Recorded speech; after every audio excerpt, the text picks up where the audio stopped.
He routinely suffered death threats and intimidation.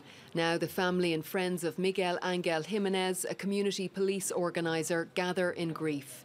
He was found shot to death in his taxi on the rural outskirts of Acapulco. Mourners lauded the activist who squared up to organised crime and corrupt officials.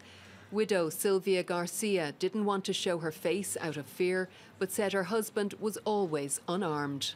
He was a man who wanted to defend the people. He wanted peace. He was a good man.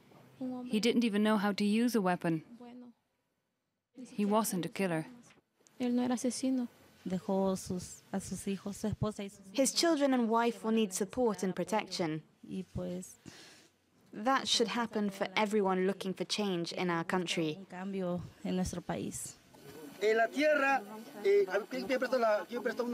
Jiménez led a group of volunteers that searched for disappeared people in the state of Guerrero.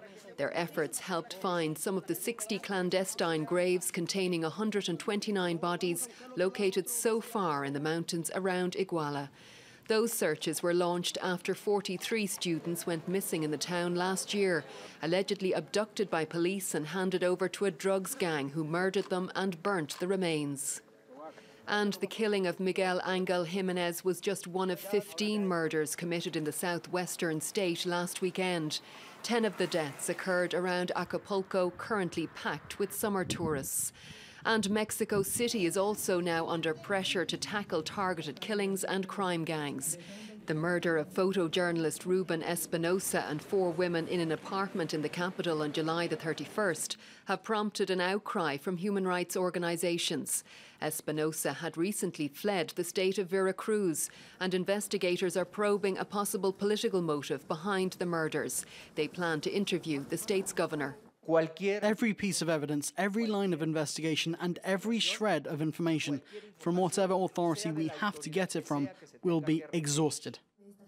Mexico City says it's taking the lead and has announced the introduction of tough new laws to protect journalists.